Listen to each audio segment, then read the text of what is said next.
I'm Shane Stockton, and this is the Rockin' Hockey Show.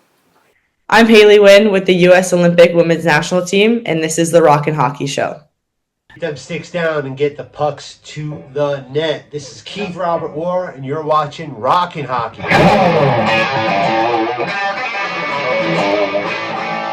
This is Rockin' Hockey. Hey guys, I'm Claudia Heuser, and this is the Rockin' Hockey Show. This is hockey, the way it should be. Welcome to the Rockin' Hockey Show. This is the Rockin' Hockey Show. The Rockin' Hockey Show. This is the Rockin' Hockey Show. This is Rockin' Hockey. Hey, this is Blue Hockey, and you're watching The Rockin' Hockey Show. This is the Rockin' Hockey Show! This is the Rockin' Hockey Show!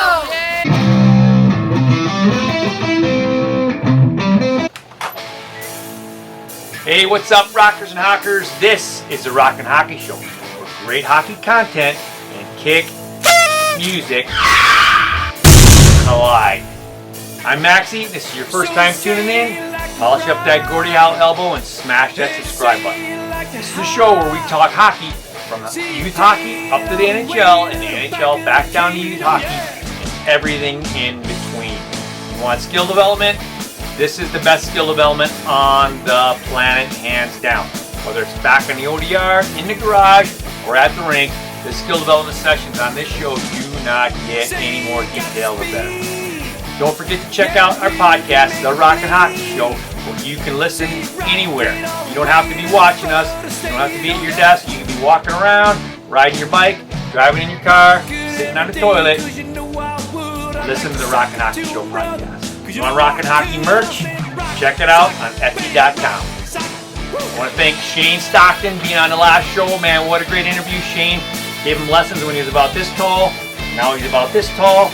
He did lessons, Division I hockey player, played pro hockey. Now he's back coaching hockey and teaching lessons of all things. Great interview with Shane. Make sure you check that out. Man, what a great show we have for you today. We have Blake Humphrey, second time on the show. Again, took lessons from when he was this tall. Now he's this tall. Played Division I hockey. Currently playing pro. We have a great interview with Blake talking about, again, perseverance, overcoming an adversity as a player. Something that all youth hockey parents should listen to. As well as, check it out, how to be a better goal scorer. You heard it right here on Rockin' Hockey. Make sure you listen and watch the Blake Humphrey interview on this show. We also have a great skill segment coming up on the show. Try it out on the ODR. And yes, coming up at the end of the show, we have live music from our very own house band, Lord Stanley's Brother. Check them out right here. All right, yes, can't wait for that. Live music from our latest show, Lord Stanley's Brother, at the end of the Rockin' Hockey Show today. This is it, folks. You want hockey content, you want skill development, you want funny skits, you want music, this is it, the Rockin' Hockey Show. Remember, this is the show where the hockey rocks.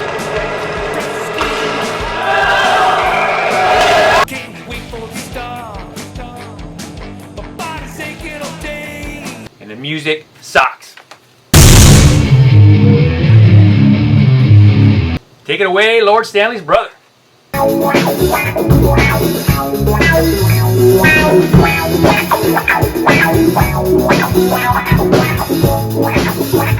Today's interview brought to you by Trotta. Check them out at trottarochester.com.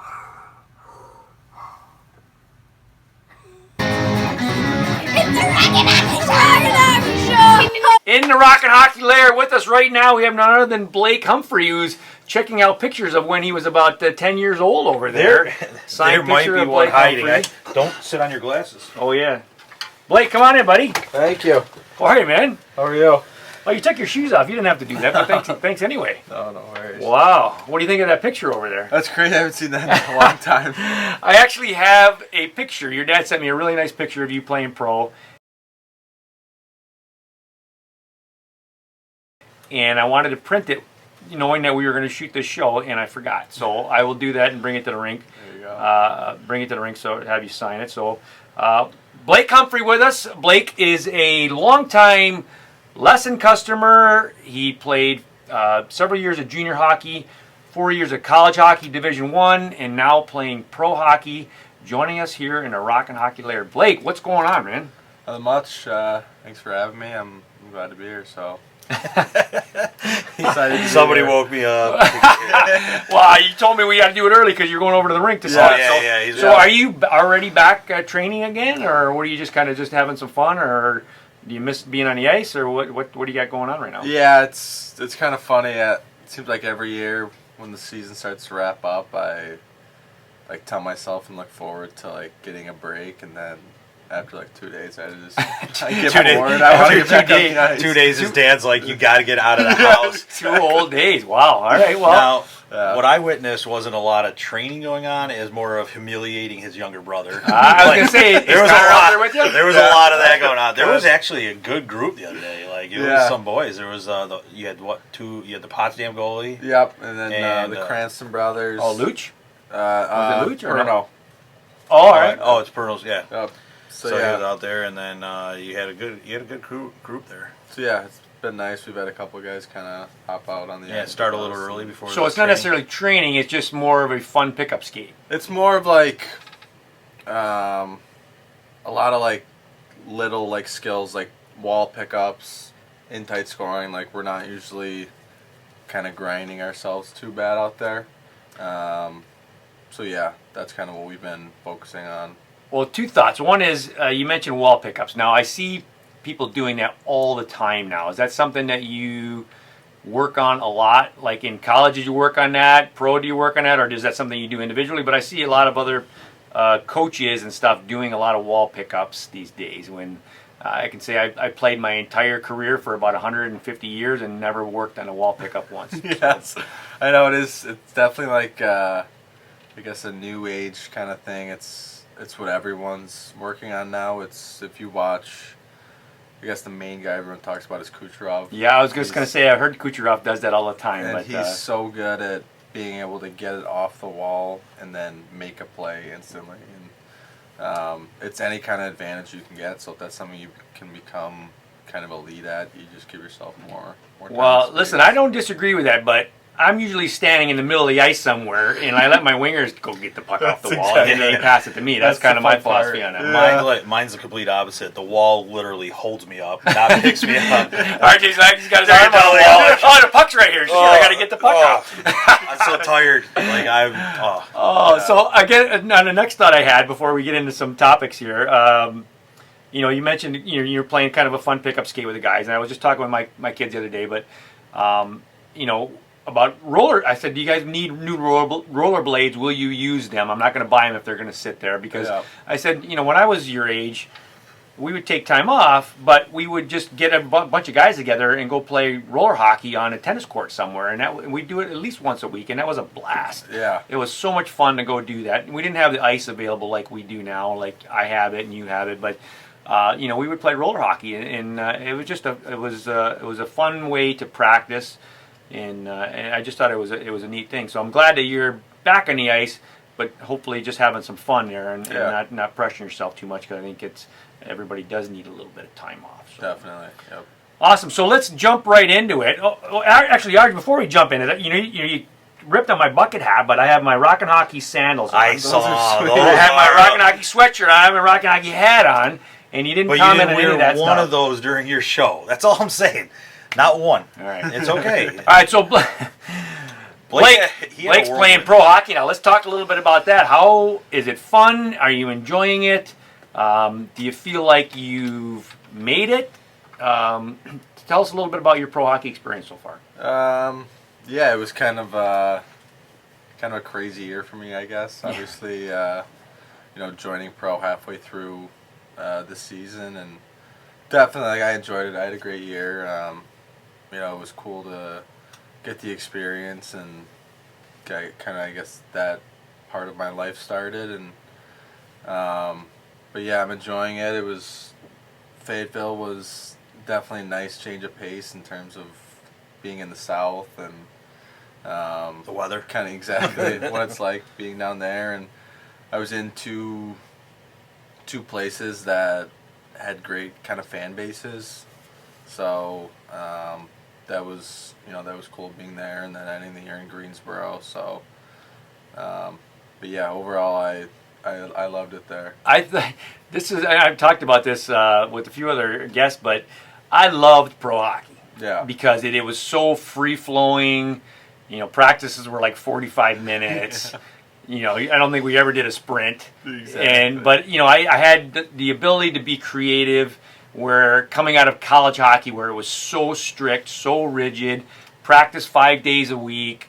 It was a constant grind. I did not enjoy college hockey, but I loved pro hockey. Do you feel the same way, or is your experience different? Definitely. It's certainly more in terms, I guess, laid back, right? Yeah. And like it's on you, like your responsibility to do your own lifts, do your own whatever it is, like take care of yourself. Whereas college, it's like, all right, we've got team lifts twice or 3 times a week, and so that part of it definitely is nice. It is more just take care of yourself, do what you got to do. And just the rigidity or the strictness of on the ice, there was always a place you needed to be in college hockey, where in pro you just kind of float around, and you might have some sort of a system on your forecheck or your D zone, but in between there, you can kind of do what you want. Yeah. At least that was my experience. Do you feel the same way, that you have definitely more freedom to move around? Yes, definitely, and I think that's the exact way to put college hockey too. It's so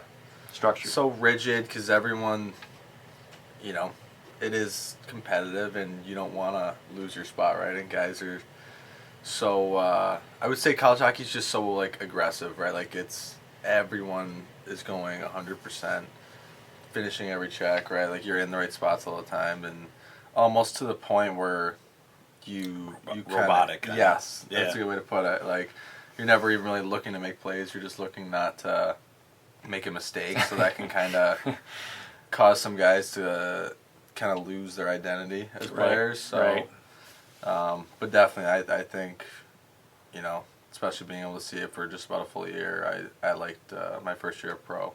And I heard you switch to center, which is your natural position, and that's got to make you feel good. Yes, I enjoyed, especially towards the end of the year. When I was in Greensboro, when I got called up and ended up getting a shot at center, and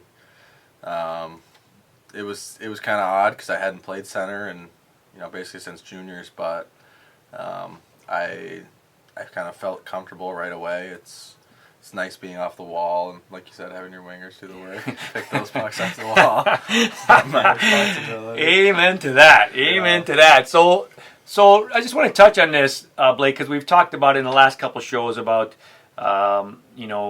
players'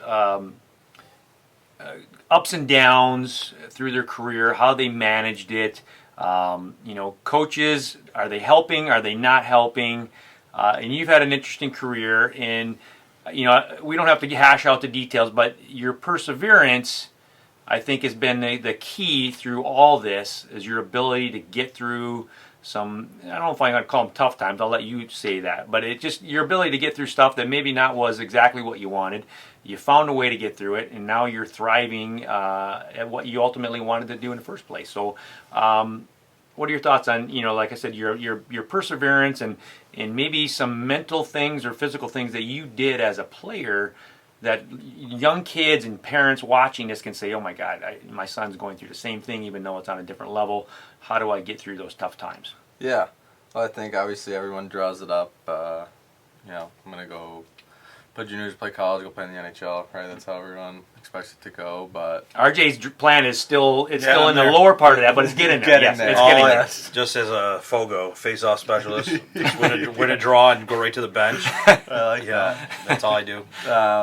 But yeah, like especially in terms of where my college career started, I had a relatively really good freshman year, and then where it kind of ended at the end of my career at Lake State, and like you mentioned, sometimes you're in a system that doesn't suit you, or coaches, not for any particular reason, maybe they don't see you fitting in their lineup, right, or in their system, and teaches their own, right? Like that's just how it is. And you don't really know. That's what really stinks about it, is you don't really know what's going through the coach's head, because again, is sometimes they share, sometimes they don't share. Yes, that's exactly right. Sometimes you get some coaches who are more kind of you got to figure it out yourself. Yep. Yep. But yeah, that's how it's going to be for 95% of hockey players, right? You're going to be put in a position like that where sometimes you're on the outside looking in, right? And so yeah, when I started this year at Lake State, that's kind of the position I was in, and after the first semester, it was kind of a decision of, do I just kind of ride this out and see what happens at the end of the year, or go somewhere and play. And ultimately I decided like that's what I'm here for, is I want to play. Right. So it ended up working out where I could head to Fayetteville right after Christmas, kind of basically have to build myself up in terms of going from Division I to the SPHL. It's not exactly like a jump up, so it was one of those things where I kind of had to build myself up and get some confidence again and be able to be in a position where I'm playing prominent minutes again. And I want to just touch on that, Blake, before we get sidetracked to something else, but that's so huge, and what we talk about on the show all the time is a player's ability to maybe recognize they're in a situation they don't want to be in. How do they get out of it? You mentioned the word confidence. We talk about it all the time. Is there anything particular you did or had to do to get that confidence back and become the player that you can be? Well, I think, yeah, like it starts with you have to just almost like psych yourself into it, like tell you're like fully like try and believe, even if you're faking it, believe that you're good enough, right? And then I think confidence also stems from like preparation, right? If you are doing all the little things right, you're gonna feel confident going into games and practices, and then things could snowball from there. And obviously there's other parts that go into it, right? Like maybe getting a lucky goal here and there when you're on a slump, things like that. But yeah, and then you get, kind of like we mentioned before, you get coaches that like you and trust you, right? They believe in you. That kind of can help out a lot too. So. Well, I'm super glad it worked out for you. But back to what you were just saying is we had longtime pro player, NHL or American leaguer, Gates Orlando on his show, great hockey player. But he said too that even when he was at the height of his career, he would sit in his locker or his stall before games and just tell himself, "I'm a good player. I'm a good player. I'm a good player." He would go through this whole process, and he had already had a stellar career behind him, but he had to constantly remind himself that he was a good player and he was there for a reason, and it wasn't luck that he was playing at that level. And so it's interesting that that your situation is very similar. You have to psych yourself out or psych yourself up to get through the next shift or the next period or whatever the case may be, and then hopefully you get a couple bounces on the way. I know RJ relies heavily on lucky bounces to go their way. Well, of course. I mean, not just me, but a lot of people. No, I mean, confidence is huge. Like, it's one of those life lesson things. Like, it's not just sports. I mean, there's times where you're sitting at your desk, like me, doing my job, and I'm like, you have to remind yourself, I know how to do this. I can do this. Let's just get it done. And you got to hit, I just think it's really important, especially on a year, like you were saying, a whirlwind kind of like up and down year, to be able to find that confidence again and get your, pull yourself up. And it's tough. And I see a lot of kids, players that can't handle it. Yeah. And like you might have been like growing up going, man, I got to be that good. Now you're still playing and he's not. And a lot of it is just that player lost their confidence to do it. And they just crumbled. So yep, and perseverance is a key word there. Yeah. So hats off to you, Blake. I want to move on to some more exciting stuff. Talking about you as a player. Now, obviously, you did lessons for years and years and years. We worked on your skating constantly. But one other thing we did a lot of was we worked on your shooting.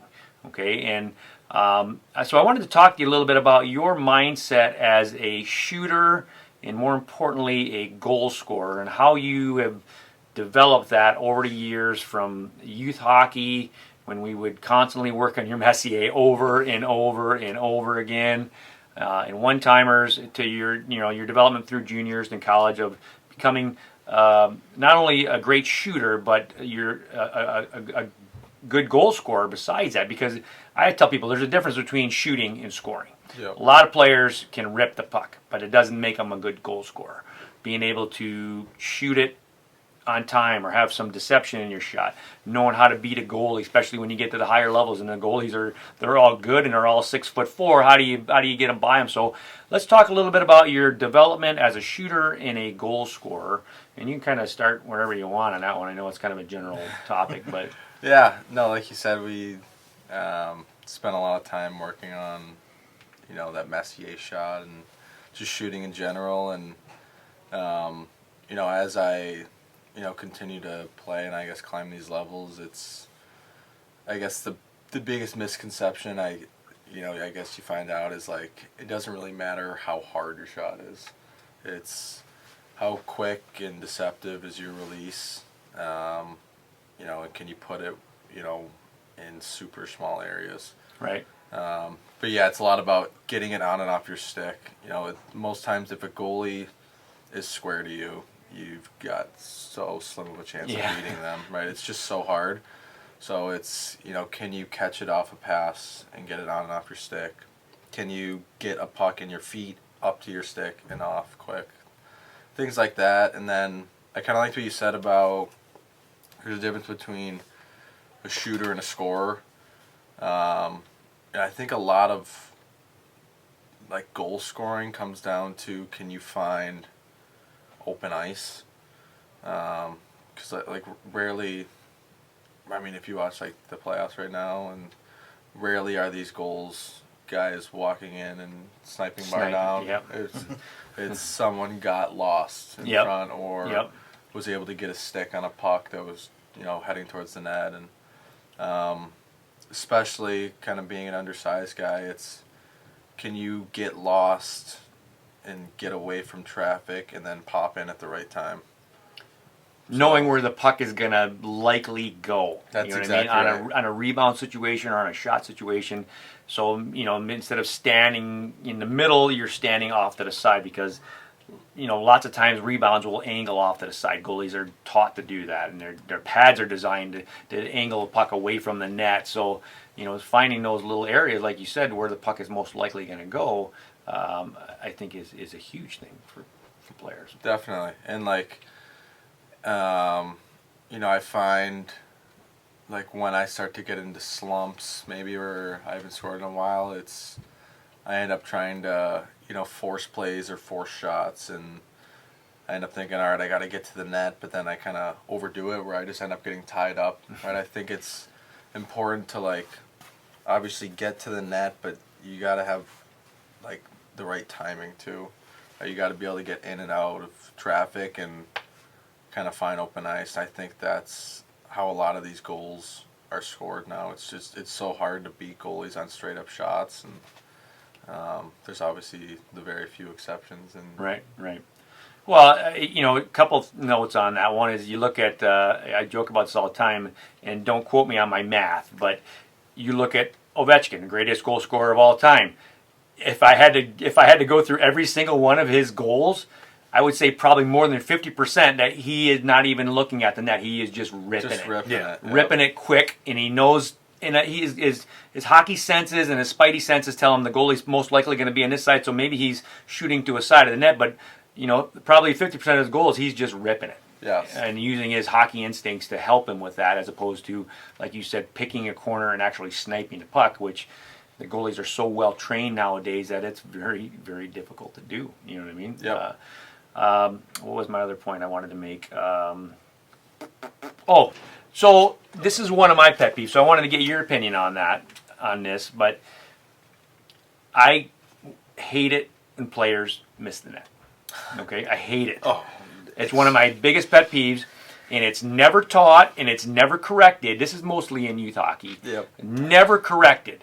And with me, anybody that comes to me, that is stop right there. You have just missed a net 4 out of the last 5 shots. What are we doing? What's the I yell point? at you when I'm walking by the rink and you're instructing somebody and you miss the net. Well, I don't miss yell the net you. very often, but But I don't miss I very hate often. it. But in warm-ups, you're supposed to be like warming up to get ready for the game, and Hear the glass. one out of like 7 pucks are hitting the net, and I'm just hearing ping, ping, ping, ping, Yeah. ping, and I'm like, you're supposed to be putting it on net to warm up what you want to do during the game. Well, It's infuriating. again, it's one of my pet peeves as a skill instructor. Is that's something that you can control most of the time.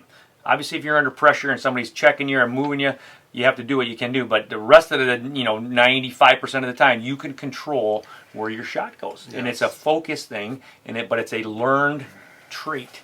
What are your thoughts on players hitting the net, missing the net? And how high of a standard do you hold yourself to that? Yeah, it's funny you bring that up. My dad's gonna have a field day with this. He hates it too. He's the same way.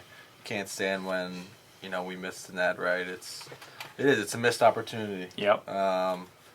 It definitely is something I try and focus on a lot, and especially like if you are in a bit of a slump, right? You haven't scored in a little while. You start trying to get too cute. You're missing wide, and it's going out of the zone. Right, like those kill plays. Right, like you miss the net and it goes out of the zone. Like there goes a shift. Right now you got to tag up, back check, yep. Dump it in, and back checking, which is I hate more than anything in the world is back checking. So that's why I don't miss a net very often. Exactly. Yep. So yeah, right. It's like if you don't have something and you got to throw it on net, throw for a rebound or. Right, it's looking to that next play. Right. And I think lots of times another thing that's necessarily not really taught, but it's just learned over time is you got to be able to accept that the goal that's scored isn't going to be on this exact play. It's going to be on a play 2 minutes from now. Yeah. Right. So or a broken play. Yes. Right. Like you get this puck on net. You retrieve it. Now you've got ozone time, right? And then you build off that. And that leads to a goal, right? Instead of all right, I'm gonna walk down and put this in the tiniest little corner. No, miss the net. Now it's out of the zone. Right? Yeah. So, but yeah, definitely hitting the net is super important. So that's one. Oh no, that's one of them. And then the other, I loved everything you just said right there because it's not just in hockey that sport it's building that momentum up to the thing. And we talk about, even though we're playing men's league, but we get that random goalie that's 6'5" and now just 25 and join men's league. You still got to get that guy going left to right and get him moving, and you want to put pucks on net. It's very simple. But my biggest pet peeve about missing that, when you're on a 2-on-1 or even a 3-on-1, and all of a sudden you get behind the defenseman, the goalie is now committed to you. Just slide, and you don't pass, and then you completely miss the net, and it's a 4-on-1 going the other way because everybody's complete. It's like, what are you doing? It's but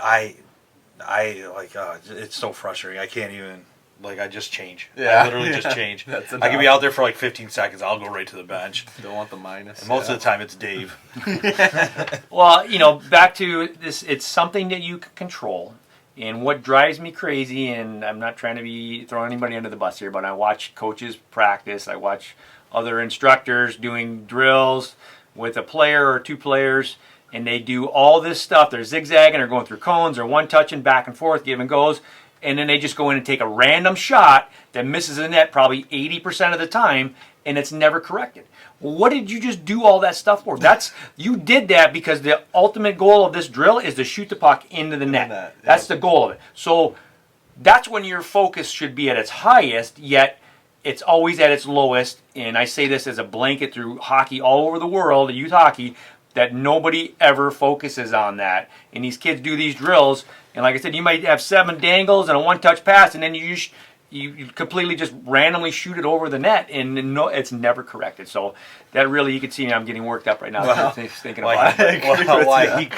Why he cools down, that'd be a good transition into the last couple of years. You've been transitioning on part-time into getting into the instructing end of it, taking some of the stuff you learned from Dave and Francois and how do you like that? And is that something like what Dave was saying is, are there more one or two items that you like to drill down on more, or is it you want to learn as much as you can so that way after your playing career you have another type of career as well? Yeah, definitely. It helps. I've had so many great coaches to kind of learn from and do all this and but yeah, like I'm very like nitpicky about little details and but as long as usually when you're working with young kids you got to try and keep them engaged but yes, like simple things like hitting the net right, like stopping on pucks that you lost, right, inside like outside edge, that kind of stuff, and the drill and things like that I think are important. Like another pet peeve of mine now, I'm kind of building off what you just said, is guys go through drills, right? They lose a puck and then they just pick up a puck in line as they drive by it, right? Like kind of habits like that they may not seem like anything, but it's good to build a habit of like stopping on puck. Yeah, stop, grab the puck. There's only one during the game. Yeah, that's exactly right. So Awesome. Well, listen, real quick, Blake, last time we had on the show, you were a big country fan. So we're talking music for a minute. Are you still a country guy, or have you flipped over to my world and heavy metaler now? Yeah, I definitely am a big country fan. Over the last couple of years, I've started to get into, I guess, kind of like early 2000s. I'm a big Nickelback fan now. Nickelback, wow. Wow. There's not a lot of you around. Yeah, there's a lot of Nickelback hate around. Yeah, yes. But yeah, still a big country fan. Well, Greensboro will be nice for you then. Exactly. Yeah. So, yeah. What got you into Nickelback or 90s rock? Yeah, like actually, I don't really know. Just from hearing the Nickelback songs and whether it was like NHL video games or I remember during the playoffs last year, Edmonton was using a lot of Nickelback songs for their like playoff anthems and things like that. Well, they're a Canadian band. That's one thing that Spotify's great with. Like I just typed in, like me and my wife were in the car the other day, and I just got on Spotify. I put in 90 club bangers. Yeah. And like, you start hearing some songs that you don't even remember, and you're like, why did I not like this band more? Yeah. And like then all of a sudden, like you like it, and then you hear more of their song, and that's what, like that's the nice part about some of this stuff. Besides getting your podcast on Spotify, you could also like get into music that you might not have heard, and it's just so simple now. Yeah. Awesome. Well, listen, we will wrap this up. I know you gotta go skate and play some pickup with the boys, so. Blake, thanks so much for coming on the Rock and Hockey Show. Appreciate it. Yeah, thanks for having me. It's always a pleasure. Awesome. Check out Toronto. It rocks, just like the Rock and Hockey Show.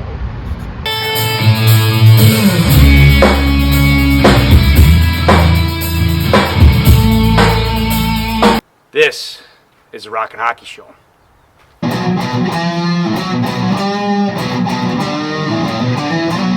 Hey, what's up, Rockers and Hockers? Welcome to the Rock and Hockey Show, and welcome to my office. Today, great puck handling exercise, and you saw it here on the Rock and Hockey Show. We got 3 golf balls, and the key is here to control them, and if I can keep them all moving at the same time, let's rock. Like always, good grip, good stance, hands out front, let's go. Notice my grip, my stick, and my stance so I can support all 3 balls at the same time. Like we've discussed before, use the middle of your blade for more control and angle your blade appropriately so that the balls move in the direction you want them to go. The trick is not only to control them, but to keep all 3 balls moving at the same time if you can. Start with 2 balls if you have to. Good luck, and may the force be with you.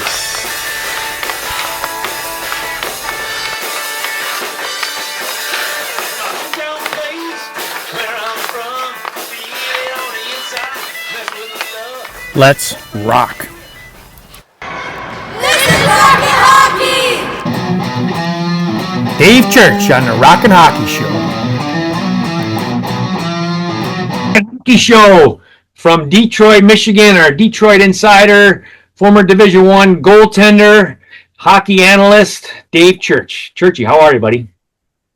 I'm well, guys. I want to talk about shooting and more specifically scoring. And we talked with Blake about it. You know, like I said, he took lessons for years and years and years. And not only did we work on his skating, but we worked on his shot over and over and over again. And he became a really good shooter. And now he's become a good scorer. You know, he didn't have great numbers through college, but he was able to score at the Division I level. And now he's scoring, you know, playing pro hockey. I wanted to get your opinion on, especially from a goalie perspective, on the difference between players that can shoot and can't shoot, and the difference between maybe players that can really shoot well but are not particularly good scorers, and why are some players good scorers and other players? Yeah, and all those things are true, right? So as a goalie, you start to learn the opposition. You can tell by body language, is a shot coming, is a shot not coming. I gave up a goal a couple weekends ago in Traverse City to a guy that used to play in the show, and I was just trying to figure out what he was going to do, and the next thing I know, the puck was 3/4 away at me over my shoulder into the net. Because just the way he held the puck in front of him, right? Most guys can't shoot if the puck's right in front of them. This guy had it in front of him and did a little wrist move, and boom, the puck was gone before I knew what day it was. So that's unique. A lot of guys can't do that, right? If the puck's right in front of them, I'm looking for where the play may go. But this guy was able to move it. Then remember a guy like Joe Burton didn't have any great. His shot was not that good, but man, could that guy score? Yeah, right. He could stick handle in a phone booth, and if there was this much room to shoot at, he could put the puck there. Larry Pilot was the same way. Look at Joe Burton, not a particularly good skater either. He was not a good skater. Not a particularly good shot, but he led the team in scoring year after year, and would. Yeah, he was a small guy, lightweight, but that guy could put the puck in the net, right? Big games. Joe Burton was always scoring the goal to put us ahead. I remember that. Yeah, from the corner, from behind it, wherever, that guy could figure out how to get the puck in the net. So, I mean, I think that up to your point, you can practice shooting, and you should. You should develop all those skills. But some guys the puck finds them, man. I mean, they're standing off to the side of the net and the puck comes to them. But when you have that chance, you gotta bury it. So who was the Canadian that missed the open net in the gold medal game? His name's slipping my mind right now. From Colorado. I don't want to talk about that right now. But yeah, so that's a goal scorer, right? Yeah, a natural goal scorer. They showed that the other day. They actually showed that the other day where he had the game, like the other day when he scored the game-winning goal, and then so they put it side by side, and they showed where the goalie was. McKinnon, same exact spot on the ice, same exact shot, same exact everything. And they showed, and all it said was underneath, which one was a goal. Meanwhile, the goal when he scored, the goalie was all the way over here. And it's basically kind of what Dave was saying. You got it, like McKinnon on the second one was picking a spot, focused, and shot it right in that one spot he needed to. While in the gold medal game, he was more reacting and just kind of tried shooting it and completely shot it wide, not really focused, so. Yeah, I've heard you guys talk about, not you two, but like shooters talk about, what they talk about in firearm shooting, like aim small, miss small. So pick that spot. You got the whole open net. Don't try to hit the open net. Try to hit like a spot in the open net, right? And that kind of makes sense too because of all the margin for errors. But I think that some guys have a natural talent. Other guys have to work hard. But, I mean, there are definitely goal scorers. I mean, you can just go through the list of pros. Like Brendan Shanahan was a goal scorer, right? Joe Sakic was a goal scorer. These guys that are their shooting percentage is 25%. Are you kidding me? One out of every 4 shots you get goes in. I mean, that's incredible. Yeah, we talked about with Blake earlier in the show about Ovechkin, and it probably more than half his goals that he's not even looking at the net. He's just hitting it off quickly, and he's using his hockey senses and his spidey senses to make sure, to shoot it to a certain area, but it's his ability to be in the right spot at the right time and to get the puck off quickly. And he's the greatest goal scorer of all time. It's just and I don't think people appreciate him in particular. And Brett Hull used to do the same thing. There was a specific spot they went to on the ice. They could have their eyes closed and they would know they were there, right? So the puck comes from them and they focus on bending that stick and getting their body weight into it, and boom, it's in the net. I mean, that's the other part of this whole thing. Sometimes the right play is just to throw it at the net. right? In the playoffs. Think about look at the goal Montreal scored to beat Tampa Bay. It wasn't even a shot on net. The guy was just knocking it down, trying to throw it out front on a backhand, and it goes in off Vasilevsky, right? Wins the series. Yep. New hook. As a goalie, Churchy, is there anything particular, like you said, do you pay attention to body language? Is it the angle of their blade? Because working with shooters, I said, look, if you allow the goalie to get set up and his feet are set, the likelihood of you scoring goes significantly down because now the goalie. Right. So by changing just the angle, maybe your skate blade, instead of angling straight at him, you shoot it just before your skate blade's angle that way, because once you angle and your body comes around, the goalie knows that you're attacking the net now. But if you're slightly off angle, he may think that you may want to skate a little bit more. And now if you can shoot it in that situation, you may catch him off guard because maybe his feet aren't set, or he's not square, or he's not expecting the shot. So yeah, like I said, as a goalie, if you got the puck in front of you, I'm thinking deke, right? And when I'm thinking deke, 8 times out of 10, a guy's going to deke to his backhand. That's just the way it is. So a shooter should be aware that it's a natural tendency to go to the backhand and throw a wild card in there every once in a while.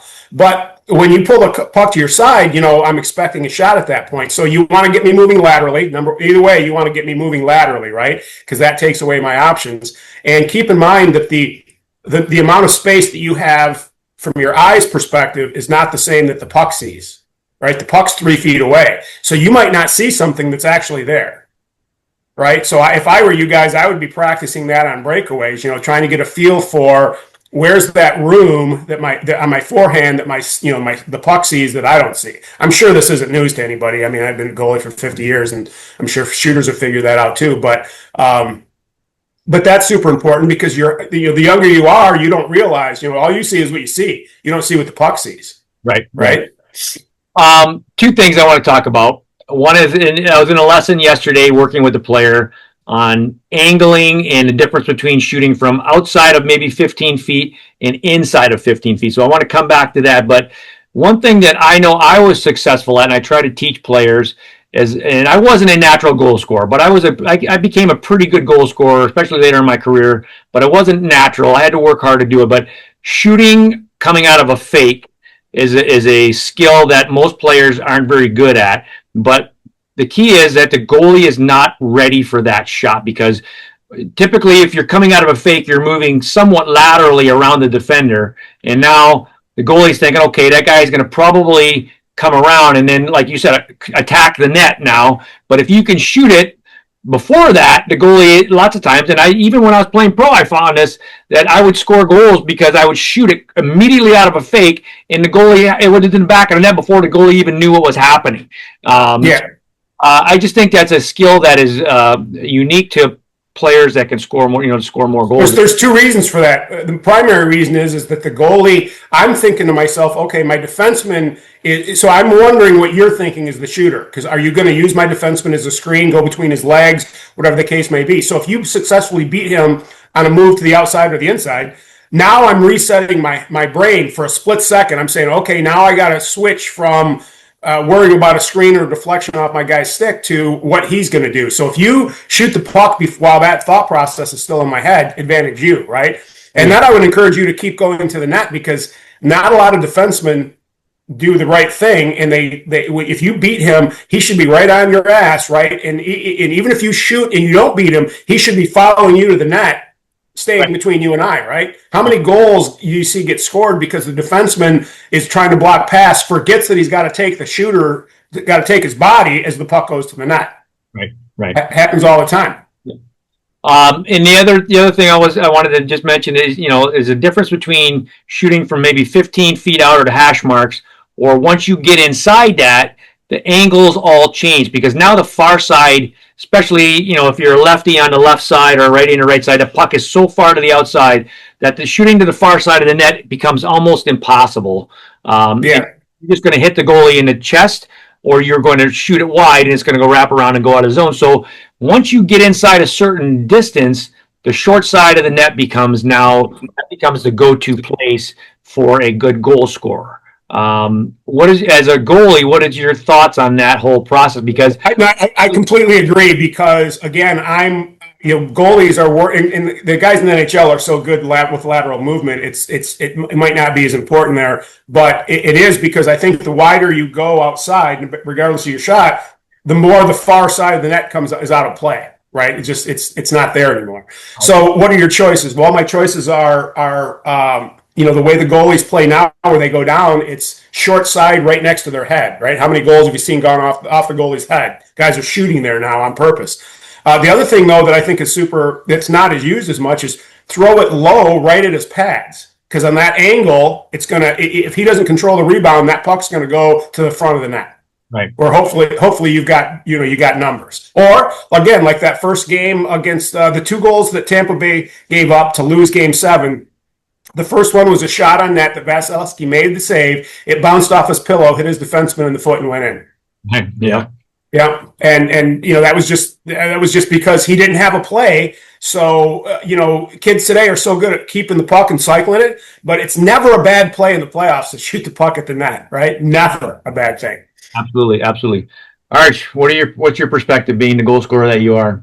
Goalies confuse me when they wear a big circle on their chest. My big perspective. We were talking about. I'm not supposed to shoot it there. Listen. That's why most logos are in a circle. I know when they do the bullseye, I know not to shoot there. But when it's just a normal circle, I get confused sometimes. All right, Churchy, keep it real. Good talk, bud. See ya. All right, ciao, guys. Be good.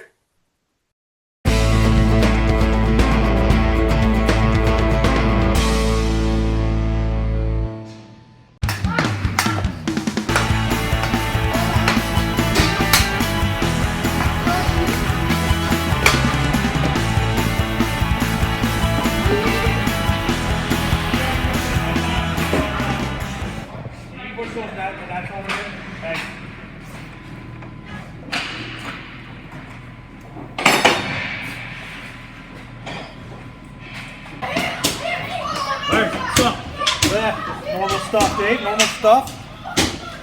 How's everything going? Good? Yeah, it's your typical rink manager nonsense. Driving his handball. Hey, hold on 1 second. Hey guys, remember, no hockey in the hallway. Thanks. So then, time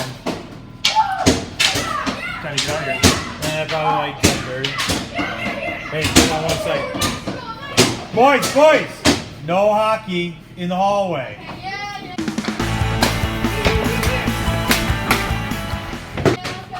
So, anyway, this game shoot just ended, so let's meet up. Hold on 1 second. Guys, I said no hockey in the hallway! I forgot, sorry.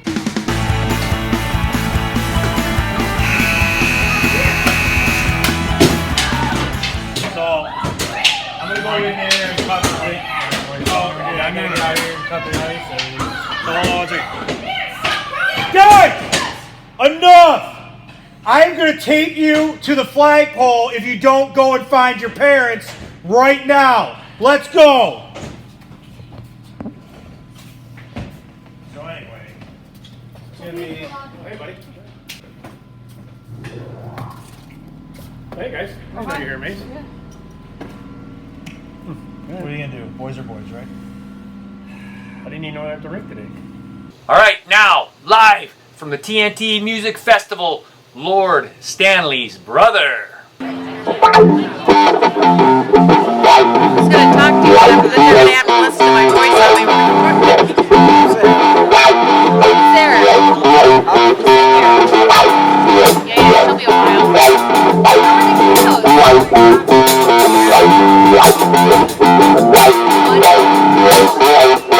Too much noise, too many people, always coming and going, settling down, too much work, too many places, just no time.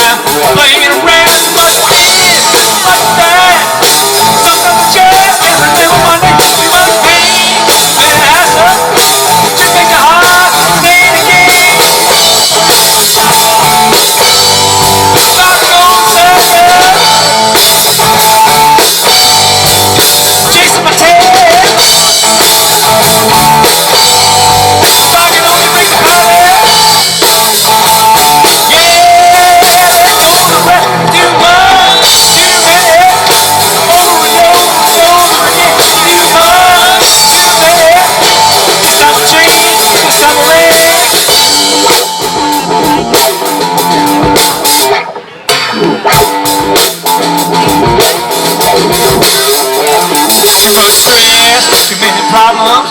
You do what you do, fight till the end. Too much hate, too many haters. Just take some love, get on the thing. Too much this, too much that. Some of the job, can't remember my name. Too much pain, too many hazards. Just make the heart play the game. Start going circles. Yeah, take my head.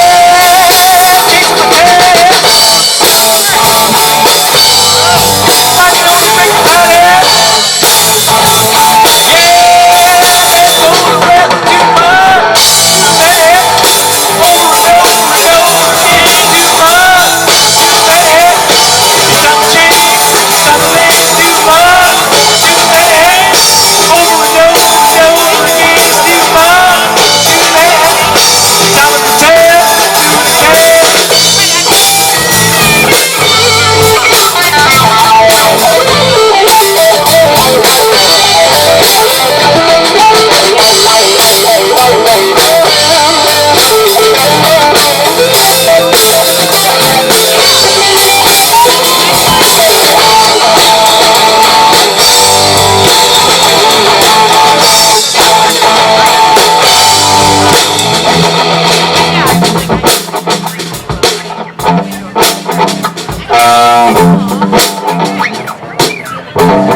Yeah, that's way too much, dude.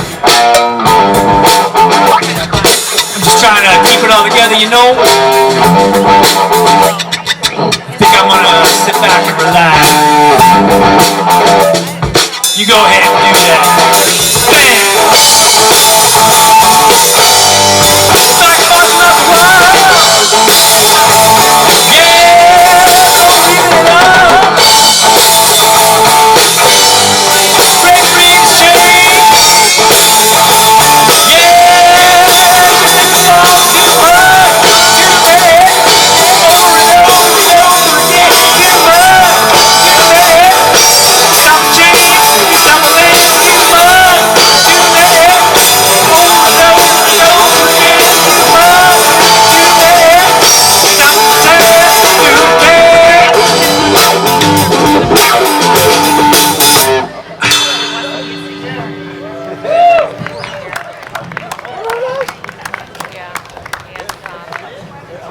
I'm Blake Humphrey. This is the Rockin' Hockey Show.